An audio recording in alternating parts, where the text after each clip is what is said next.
नमस्कार दोस्तों। परिंदों को मंजिल मिलेगी यकीनन, ये फैले हुए उनके पर बोलते हैं। वो लोग रहते हैं खामोश अक्सर, जमाने में जिनके हुनर बोलते हैं। दोस्तों, अपने आपके हुनर को और एक बेहतर से बेहतर करना आज के जमाने की बहुत बड़ी डिमांड हो गई है। दोस्तों, मैं आज जो बात कर रहा हूँ वो बात कर रहा हूँ कि हमें वर्क जो करना चाहिए वो कैसा करना चाहिए। आजकल मल्टीटास्किंग का बड़ा जमाना आ गया है। लोग मल्टीटास्किंग के पीछे भाग रहे हैं और ये जो शैलो वर्क है ना? ये जो शैलो वर्क है, ये सुपरफिशियल जो वर्क है, वो वास्तव में उनको मशीन बना रहा है, उनको रोबोट बना रहा है। और आप जिस जिस तरह के ये ट्रेंड चल रहा है, ये शैलो वर्क का, मल्टीटास्किंग का, वो डेफिनिटली आपको जो कॉम्पिटिशन में आपके होंगे, वो आपके रोबोट और मशीन आपके कॉम्पिटिशन में होंगी। और वो रोबोट और मशीन आपके जो है वर्क को और वो ओवरकम कर लेंगी और आपको जो है फिर कहीं खाली हाथ बैठना नहीं पड़ जाए। तो मेरा कहने का मतलब है कि आपको डीप वर्क की तरफ फोकस करना पड़ेगा, अपने हुनर को शार्प करना पड़ेगा। आप मल्टीटास्किंग का जो ट्रेंड है उसको बिल्कुल भूल जाइए। आजकल जो लोगों का अटेंशन स्पान है वो कितना कम हो गया है, आपको पता है? वो क्यों कम हो गया है? क्यों? क्योंकि हम मल्टीटास्किंग पर चले गए। ये सोशल मीडिया का जो डिस्ट्रक्शन है उसने हमको मल्टीटास्किंग कर दिया। हम कोई भी वर्क कर रहे हैं, साथ में हम सोशल मीडिया को भी हम साथ में देख रहे हैं, हम फोन पर भी अटेंड कर रहे हैं, हम ईमेल भी चेक कर रहे हैं, हम नोटिफिकेशन भी चेक कर रहे हैं और साथ में हम वर्क कर रहे हैं। तो जो वर्क में जो डीप जो फोकस होना चाहिए वो नहीं हो रहा। इसके कारण प्रोडक्टिविटी जो है वर्क की वो घट रही है। ये बिल्कुल सत्य है। तो एक बुक है कार्ल न्यूटन की और डीप वर्क नाम से। उस बुक में बहुत स्पेशली ये समझाया गया है कि कैसे डीप वर्क की महत्ता होती है। दोस्तों, जितने भी जो हम बड़े जो सक्सेसफुल लोग हैं, जिन्होंने पूरे वर्ल्ड में एक मुकाम हासिल किया है, आप देख लीजिए माइक्रोसॉफ्ट के संस्थापक Bill Gates, Harry Potter series के लेखक जेके रॉलिंग्स, इनकी आप हिस्ट्री उठा के देखेंगे तो इन्होंने अपने वर्क को डीप वर्क की तरह किया। यानी कि उन्होंने पूरी उससे डिस्ट्रैक्शंस को दूर करके और अपने आप को बिल्कुल बंद कर लिया कमरे में, या तो किसी टापू पर चले गए, घर में अपने आप को लॉक कर लिया और तब जाके वो अपने वर्क पर फोकस कर पाए और तब जाके एक ऐसी यूनिक जो है कंसेप्ट वो बाजार में ले पाए, एक यूनिक कंसेप्ट बाजार में ला पाए जिसे लोगों ने एक्सेप्ट किया। तो कहने का मतलब है आपको कोई हिस्ट्री बनानी है, आपको अपने फील्ड में मास्टरी होनी है, तो उसके लिए बहुत जरूरी है कि आप डीप वर्क की तरफ ध्यान दें, शैलो वर्क की तरफ नहीं। तो दोस्तों, मैं वही बात आज आपके सामने और इस प्रेजेंटेशन के जरिए मैं आपको बताना चाह रहा था कि डीप वर्क होता क्या है। देखिए, पहले तो हमें मानना पड़ेगा कि हम क्यों फेल होते हैं अपनी लाइफ में।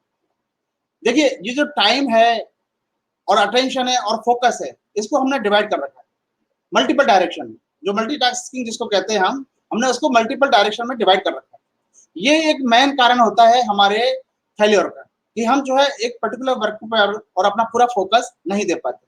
दूसरा, प्रोकास्टिनेशन का, यानी कि हम काम को टालने की कोशिश करते हैं, या ठीक है इसको बाद में कर लेंगे। लेकिन हम जो मोस्ट इंपॉर्टेंट वर्क है ना, उसको नहीं समझते कि उस मोस्ट इंपॉर्टेंट और अर्जेंट वर्क को हमें पूरा समय उसको प्रॉपर देना है। आप देख लीजिए, जो प्रोडक्टिविटी का अगर अपन कैलकुलेशन दे ना, तो पेरेटो प्रिंसिपल काम करता है यहाँ पर, कि आपका जो 20% टाइम जो देते हैं ना आप अपने पूरे समय का, जो 20% जो समय होता है उसमें आपकी 80% प्रोडक्टिविटी होती है। क्यों? क्योंकि 20% का ही समय है जो आप बिल्कुल फोकस होकर दे रहे हैं, अटेंशन होकर दे रहे हैं। अदरवाइज जो 80% समय है उसमें आप डिस्ट्रैक्टेड है। तो कहने का मतलब है कि आप देखिए कि आपने सिर्फ 20% समय फोकस किया तो आपकी प्रोडक्टिविटी 80% आ गई। अब अगर इसी समय को आप बढ़ा दें, 20% जगह 30% कर दें, 40% कर दें, तो आपकी प्रोडक्टिविटी कितनी बढ़ जाएगी। तो ये बहुत जरूरी है देखना कि आपको वर्क को डीप वर्क की तरह करना है। वैसे वर्क जो कि आपको जरूरी है, आपके मास्टरी के लिए जरूरी है, आपकी पर्सनल लाइफ में और आपकी प्रोफेशनल लाइफ में या आपकी बिजनेस लाइफ में, जो आपको रिजल्ट ओरिएंटेड है, जिसमें आपको रिजल्ट चाहिए। तो ऐसे वर्क को आपको डीप वर्क की तरह करना पड़ेगा। अब यहाँ डीप वर्क की अपन डेफिनेशन देखें, professional activity perform in A state of distraction free concentration that push your cognitive capability to their limit. These effort create new value, improve your skill and very hard to replicate. यानी कि वो सारी activities है ना जो आप बिल्कुल distraction free होके करते हैं, है ना, और अपनी जितनी कॉग्निटिव एबिलिटीज है उसको आप मैक्सिमम यूज करते हैं उसको।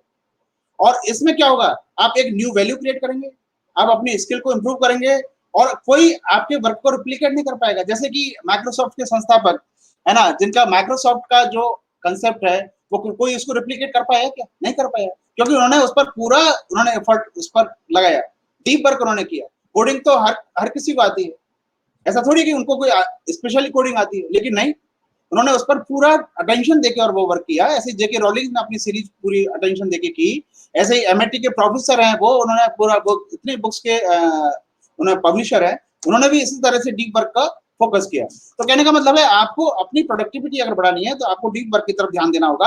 अब यहाँ पर थोड़ा सा अपन देख लें कि डीप वर्क और शैलो वर्क में क्या डिफरेंस हो सकता है। देखिए, अब जब ये अब देखेंगे ना तो आप पहचान पाएंगे कि हाँ ये शैलो वर्क है, ये डीप वर्क है। जैसे कि आप मल्टीटास्किंग करते हैं, दैट इज शैलो वर्क, है ना। आप कोई ईमेल का रिप्लाई कर रहे हैं, आपको स्टेटस अपडेट भेज रहे हैं, सोशल पे कोई पोस्ट डाल रहे हैं, है ना, कोई आर्टिकल प्रोग्रामिंग कर रहे हैं, आप डिजाइनिंग कर रहे हैं, है ना। तो ये सब क्या है, माइक्रो मैनेजमेंट कोई आपका है, ये सब शैलो वर्क, ठीक है ना।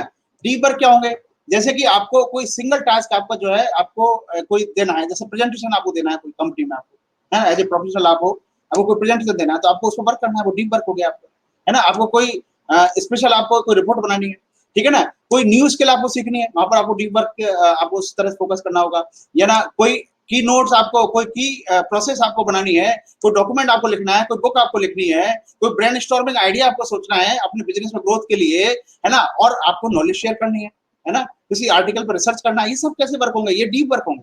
इस पर आप डिस्ट्रक्टेड होकर आप ये वर्क नहीं कर सकते, यहाँ पर आपको डीप वर्क पर फोकस करना होगा। तो अब डीप वर्क के टाइप होते हैं, ये मैं जो बुक है डीप वर्क, उस बुक से ये मैंने आइडिया लिए हैं। ये 4 तरह के डीप वर्क हो सकते हैं, एक मोनास्टिक डीप वर्क, एक बाइमोडल डीप वर्क, एक रिदमिकल डीप वर्क, और एक होता है जर्नलिस्टिक डीप वर्क। अब एक एक को मैं बताता हूँ आपको। मोनास्टिक डीप वर्क क्या होगा, जहां पर कि आप बिल्कुल अलोन हो गए, बिल्कुल आपने पूरी दुनिया से कट ऑफ हो गया, और पूरी दुनिया से कट ऑफ होके और आपने कोई वर्क किया, दैट इज मोनास्ट्री। तो ये आज की लाइफ में ये पॉसिबल नहीं है, जब आप ग्रस्त लाइफ में है, आपके फैमिली आपकी वर्क लाइफ में आप जब एंगेज हैं, तो ये आपके लिए पॉसिबल नहीं है कि आप दुनिया से बिल्कुल अलग हो जाओ, कट जाओ। तो अब नेक्स्ट आता है बाइमोडल। बाइमोडल डीप वर्क में होगा कि आप दो लाइफ आपकी है, एक तो है मोनास्टिक और दूसरी आपकी जो आपकी बिजी लाइफ, जो रूटीन की लाइफ है। तो आप क्या करेंगे, ऐसे वर्क जिसमें कि आपको डीप वर्क करना है, जहां पर कि आपको पूरा फोकस अटेंशन आपको देना है, तो वहां पर आप क्या करेंगे, अपने आप को बिल्कुल सेपरेट कर लेंगे अपने आप को, है ना, किसी भी प्रकार के डिस्ट्रैक्शन से आप सेपरेट कर लेंगे। जैसे मैं आपको एग्जांपल देता हूँ बिल गेट्स का। ये क्या करते हैं, साल में 2 बार ये थिंक वीक मनाते हैं। थिंक वीक का मतलब है कि एक हफ्ते के लिए बिल्कुल अलग हो जाते हैं ये पूरी दुनिया से, कोई मोबाइल, कोई नेट, कुछ नहीं। और उसमें ये या तो कोई बुक रीड करेंगे या फिर कोई किसी प्रोजेक्ट पर ये वर्क करेंगे, है ना। तो इस तरह ये बाइमोडल डीप वर्क टेक्निक अपनाते हैं, है ना। फिर आता है rhythmic deep work. Rhythmic deep work में आप क्या करेंगे, आप स्केड्यूलिंग करेंगे। आप स्केड्यूलिंग करेंगे मतलब आप टाइम डिसाइड करेंगे कि मैं भाई 2 घंटे मैं डीप वर्क करूंगा, बाकी समय मेरा ये शैलो वर्क करेगा। तो आपने 2 घंटे डिसाइड कर लिए, वो आप रिदमिकल करेंगे, लेकिन उसको क्या एक आपको पैटर्न के तहत, एक हैबिट के तहत आप करेंगे उसको। ऐसा नहीं कि आपने आज जो है मॉर्निंग में डीप वर्क किया, कल आपने इवनिंग में किया, परसों रात को किया, ऐसा नहीं। आप उसको रिदमिकल, जो आपका टाइम पैटर्न आपने चूज किया है, जो टाइम आपने डिसाइड किया है डीप वर्क के लिए, वही टाइम आप रेगुलर आप रखेंगे। तो क्या होता है, आपकी जो बायोलॉजिकल क्लॉक है वो उसी तरह से आपकी वर्क करने लगेगी, कि जब आपके डीप वर्क आप करेंगे तो आपकी बायोलॉजिकल क्लॉक, बॉडी जो है आपको ये अलाउ करेगी, भाई ठीक है, आपको अब कंसंट्रेशन फ्री और कंसंट्रेशन आपको कंसंट्रेटेड रखना है और आपको डिस्ट्रैक्शन फ्री रखना है। देन आता है journalistic deep work. Journalistic deep work मतलब यह है कि जब आपको डीप वर्क करना है तब आप डिस्ट्रैक्शन से फ्री हो जाइए, सोशल मीडिया से आप दूर हो जाइए, किसी प्रकार के डिस्टर्बेंस से आप दूर हो जाइए। ये एज एंड व्हेन रिक्वायर्ड, ये होता है एज एंड व्हेन रिक्वायर्ड, जब जरूरत है तब, है ना। इसका कोई फिक्स शेड्यूल नहीं होता, कोई टाइम नहीं होता। लेकिन क्योंकि जो इनके लिए बहुत जरूरी है, जो बहुत ज्यादा बिजी है अपनी लाइफ में, उनके लिए बहुत जरूरी है कि वो इस तरह की अप्रोच करें। लेकिन हमको ये पहचानना होगा कि कौन सा डीप वर्क है और कौन सा शैलो वर्क है, वो पहचानना हमें बहुत जरूरी है। तो कहने का मतलब है, आपकी लाइफ स्टाइल का इसको रिचुअल बना लो।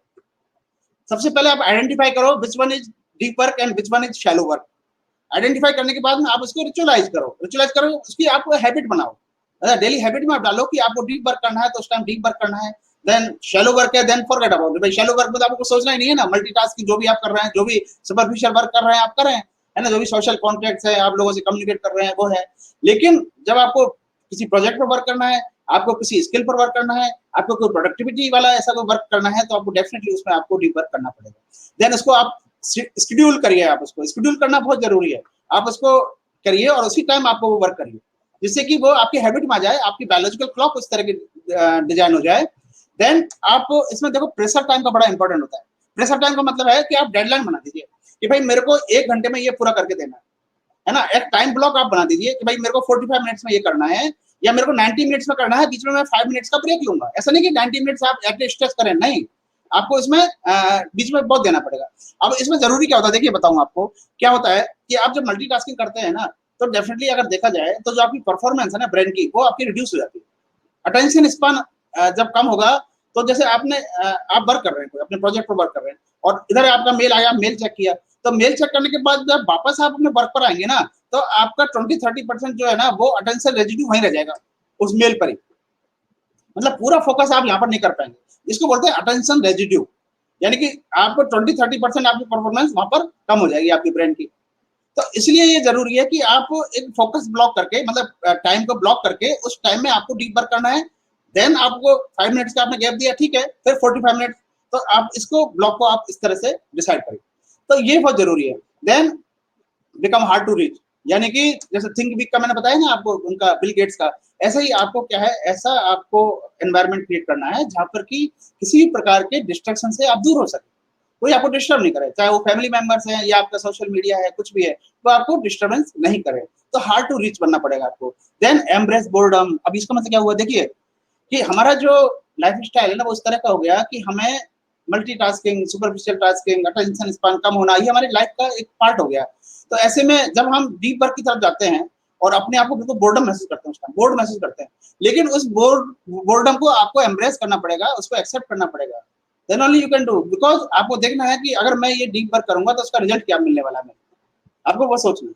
एक बार आपने रिजल्ट सोच लिया ना, तो डेफिनेटली आप फिर आप जो है उसको कोई आपको रोक नहीं सकता और डीप वर्क करने से। तो ये थी दोस्तों बातें। बाकी मैं बात करता हूँ अपने इस फोटो कार्ड प्ले स्टोर की, जो मेरा बिजनेस है, और ये बिजनेस जो है पूरे ऑल ओवर इंडिया में फैल रहा है, लोग इससे जुड़ रहे हैं, काफी इंटरेस्ट लोग शो कर रहे हैं, और डेफिनेटली बहुत जल्दी जल्दी जो है वो सेलर्स इससे जुड़ रहे हैं, बायर्स इससे जुड़ रहे हैं। कुछ और फीचर्स इसमें, अट्रैक्टिव फीचर्स इसमें आने वाले हैं, और काफी इंतजार भी है, जो सेलर जो जुड़े हैं उनको भी इंतजार है, और डेफिनेटली वो डेवलप हो रहे हैं, और विद इन मंथ मैं समझता हूँ कि काफी ऐसे फीचर्स इसमें आने वाले हैं जो बहुत ही यूनिक फीचर होंगे। तो आप जरूर इसे जुड़िए।